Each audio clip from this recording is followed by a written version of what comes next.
सो welcome back student. Dear student, आपको पता होगा कि आज हम भाषा भारती कक्षा 8 के पार्ट 2 का अध्ययन करेंगे, जिसका नाम है आत्मविश्वास। ठीक है, जो कि एक निबंध है तथा जिसके लेखक कन्हैयालाल मिश्र जी हैं। तो चलिए फिर स्टार्ट करते हैं।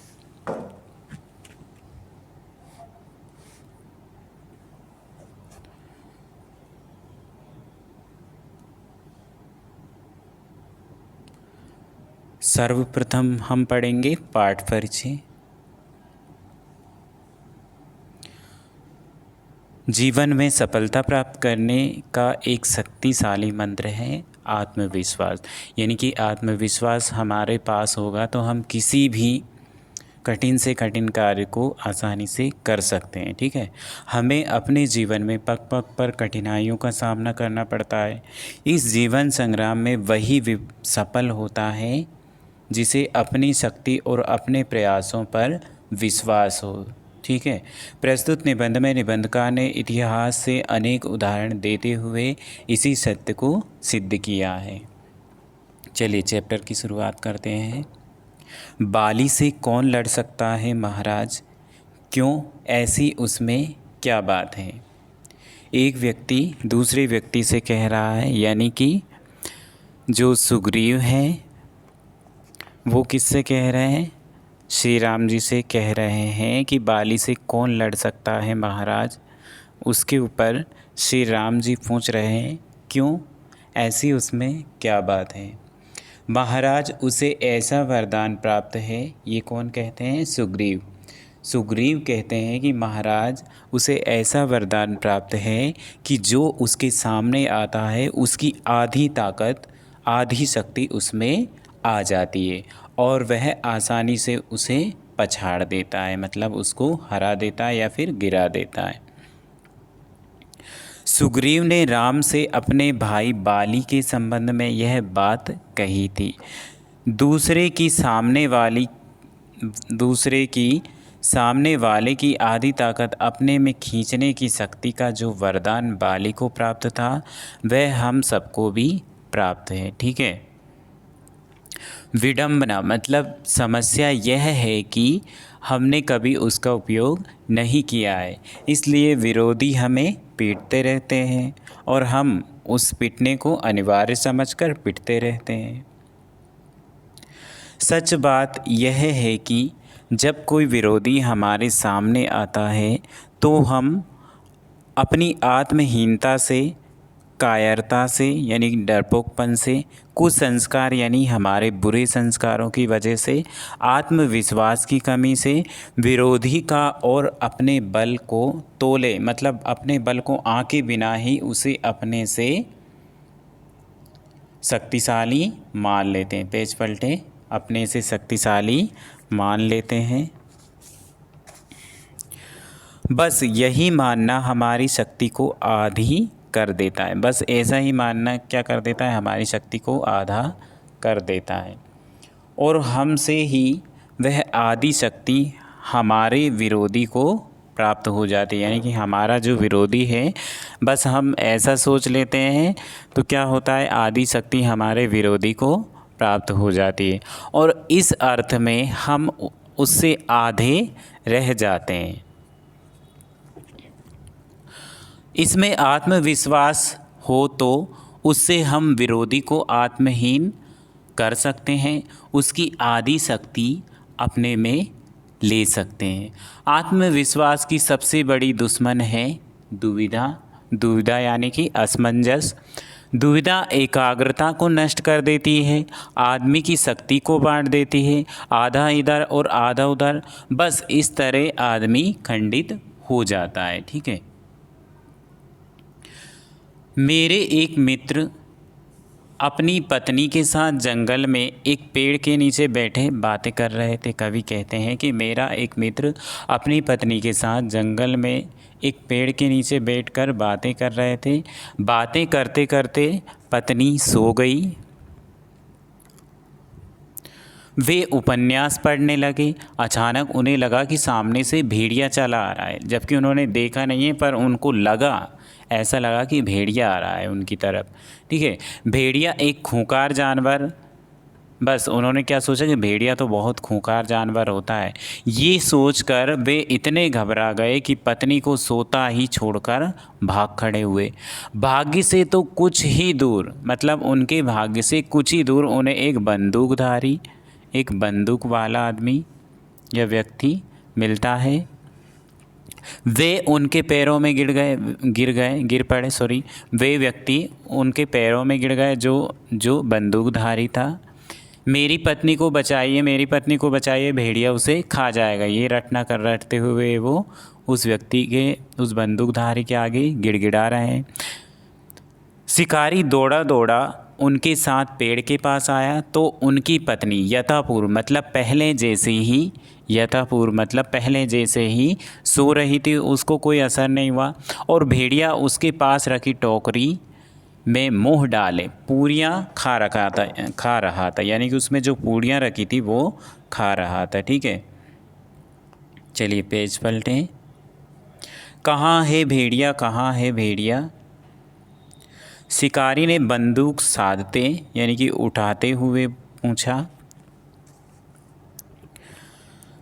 वे कांपते हुए बोले, वह है तो सामने, मतलब उन्होंने कहा कि वो सामने तो है।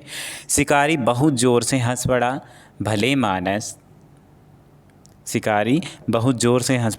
मानस, वह तो बेचारा कुत्ता है। क्या बात हुई यह कि भय ने उन्हें आत्मविश्वासहीन बना दिया, मतलब उनको ऐसा डर लगा कि उस डर ने उनको अपने पर विश्वास करना ही हटा दिया। ठीक है, कृष्ण ने महाभारत में सर्वोत्तम काम यह किया कि पांडवों को उन्होंने आत्मविश्वास से भर दिया। वे अपने कार्य के महत्व को समझते थे, तभी तो पूरे आत्मविश्वास के साथ उन्होंने अर्जुन को कहा था कि संशय यानी कि शंका मत करो, परेशान मत हो, युद्ध कर, तू निश्चित रूप से युद्ध में अपने शत्रुओं पर विजय पाएगा।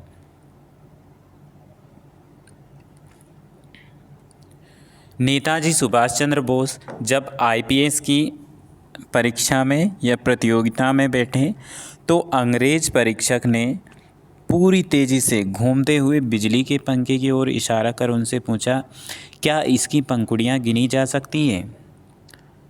तो सुभाष बाबू ने झट से पंखा बंद कर दिया और बोले, जी हाँ, सुगमता यानी कि आसानी से गिनी जा सकती है। परीक्षक प्रसन्न हो गया, परंतु उसने उन्हें एक बार और कसौटी पर कसा, यानी कि एक बार और उनकी कठिन परीक्षा ली। उसने अपनी अंगूठी उनके पास रखकर पूछा, क्या इसमें सुभाष चंद्र बोस पास हो सकता है? सुभाष बाबू ने अपने नाम का विजिटिंग कार्ड मोड़कर उसमें से पास करते हुए कहा, जी, इस तरह।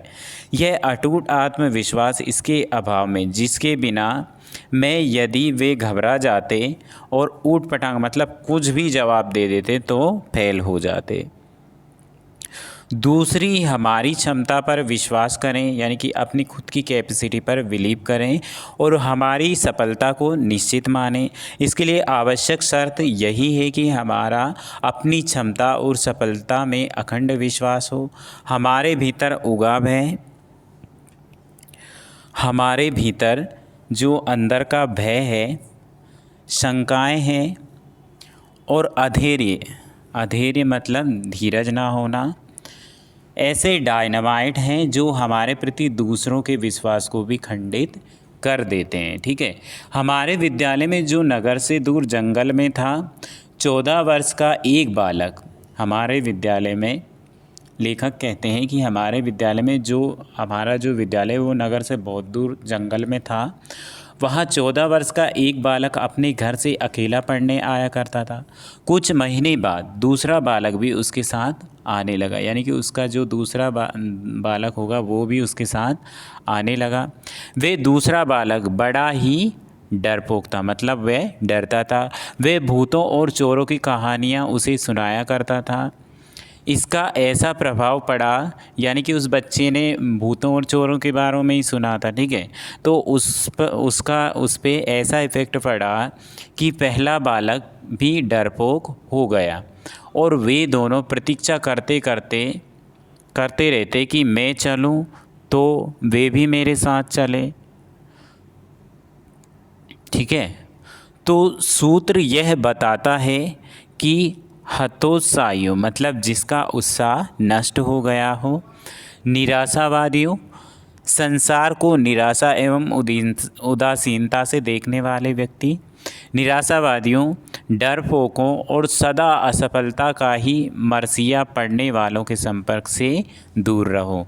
नीति का वचन है कि जहाँ अपने कुल की और अपने देश की निंदा या बुराई हो, उसका मुंह तोड़ उत्तर देना संभव ना हो तो वहाँ से पीछ पलटे उठ जाना चाहिए। अब क्यों उठ जाना चाहिए? क्योंकि इसमें आत्मगौरव और आत्मविश्वास की भावना खंडित होने का भय यानी कि डर रहता है।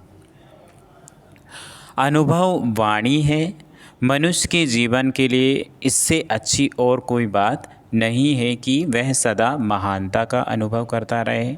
मेरे लिए सब कुछ अच्छा ही होगा, जो भी कार्य मैं हाथ में लूँगा उसमें मुझे सफलता अवश्य मिलेगी। बहुत से मनुष्य यह सोच सोचकर हमें कभी सफलता नहीं मिलेगी। देव हमारे विपरीत हैं, अपनी सफलता को अपने ही हाथों पीछे धकेल देते हैं।